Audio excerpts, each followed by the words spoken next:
Bonjour, c'est Gilles sur boursicoté.com. Voici l'analyse technique du CAC 40 pour cette journée du jeudi 3 juillet 2014.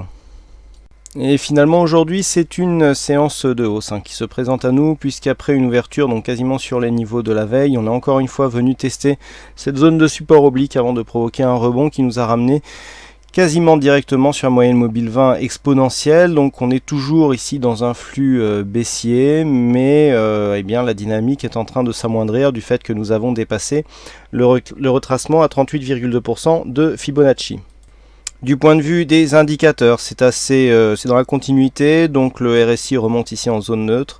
On est en train de lancer un petit signal haussier sur le stochastique qui confirme, je dirais, le signal qui avait été envoyé sur le MACD. On est stable du point de vue des volumes et c'est un petit peu ce qui est dérangeant par rapport à ce mouvement. On attendait un petit peu plus de force pour une reprise, pour un rebond.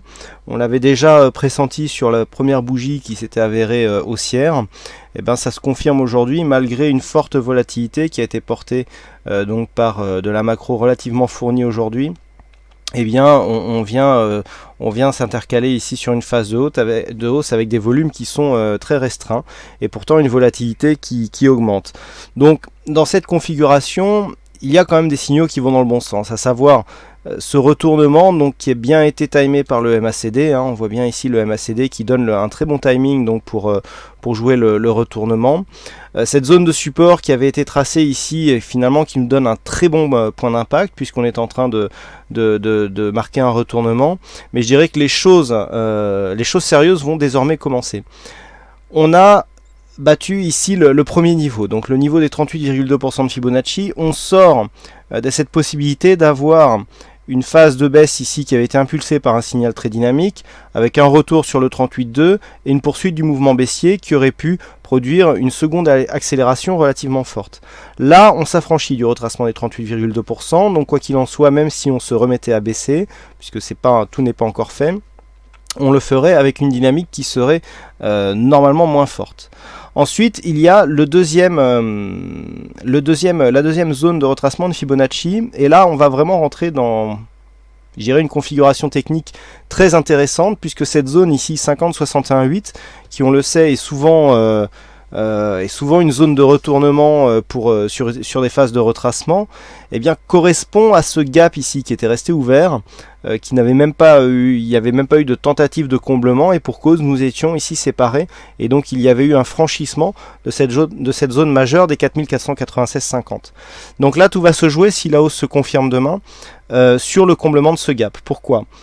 Il y a énormément d'éléments. Déjà cette zone qui est une zone majeure. Je rappelle que la zone ici des 4496,50, avant d'avoir été validée ici comme zone de support puis franchie à la baisse, avec les points que nous connaissons, avait été ici une zone de résistance majeure sur cette phase d'évolution avec un triangle haussier qui avait débouché sur une cassure et donc une continuité de la tendance.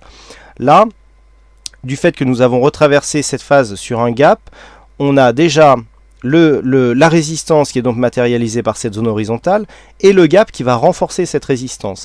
De plus, cette zone de gap est quasiment la même que le retracement 50-61-8 que nous avons là. Donc techniquement, on peut penser que cette zone sera assez difficile à franchir. Donc de deux choses l'une, soit effectivement la tendance que nous voyons se développer depuis un petit moment, la tendance court terme, est faible, c'est ce qui pour l'instant transparaît, et dans ce cas-là, on ne devrait pas arriver à franchir facilement cette zone ici, 50-61-8, renforcée par le gap et la zone horizontale. Ou alors, on arrive à franchir rapidement, ça sera un signal de force de ce mouvement haussier qui devrait mécaniquement nous emmener ici sur une zone de point haut à 4580 points sur la même dynamique. De plus, nous avons sur cette phase ici, avec un retour sur cette moyenne mobile 20 exponentielle, une inversion, un signal d'inversion de tendance, puisque nous avons ici des contacts répétés sur la bande de Bollinger supérieure. On vient ici valider un franchissement de la moyenne mobile 20 exponentielle qui dans un premier temps est support. On remonte, ensuite cette zone devient résistance et ensuite on va attaquer ici la bolle inférieure. On revient sur la moyenne mobile 20 exponentielle. Donc ces éléments constituent un signal de retournement, je rappelle, bol inférieure ici, retour sur moyenne mobile 20 exponentielle. Si on n'arrive pas à franchir cette zone, eh bien on aura un élément de plus qui viendra ici dans le sens d'une poursuite du mouvement baissier qui a été impulsé par cette dynamique. Donc on a vraiment ici sur cette phase, hein, on va commencer à 4490 points, d'ailleurs on est venu marquer un point haut ici et depuis on oscille donc sous cette moyenne mobile 20 exponentielle daily. Il va falloir maintenant, pour confirmer que ce mouvement ici est plus qu'un mouvement de rebond technique, eh bien il va falloir valider le franchissement de toutes ces zones ici qui techniquement devrait donner pas mal de fil à retordre, d'autant plus que demain sera un jour férié aux US, donc on ne sera pas porté par Wall Street. Il semble peu probable, je dis toujours peu probable parce que malgré les probabilités, eh bien, il y a toujours des choses qui ne sont pas prévues, et peu probable que l'on franchisse cette zone assez rapidement, ou en tout cas avant la fin de cette semaine.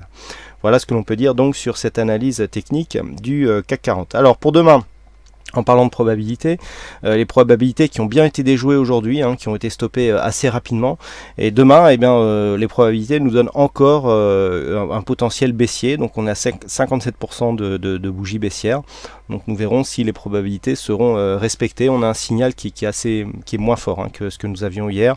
Le signal était juste bon, hein, vous avez vu que j'ai rajouté une petite signalétique pour vous indiquer la qualité du signal. On était juste sur un bon signal sur cette bougie, il était passable précédemment, donc je vous invite à vous reporter justement à ces étoiles, hein, qui vous indiquent la qualité du signal, qui arrive.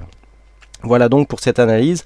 Alors aujourd'hui, pour finir, il y avait un fixing, c'est Bono qui gagne sur cette session, donc bravo à toi. Et puis quant à moi, il ne me reste plus qu'à vous souhaiter à toutes et à tous une bonne soirée, bonne chance dans vos prochains trades, et on se donne rendez-vous dès demain pour d'autres analyses techniques en vidéo. Bonsoir à tous.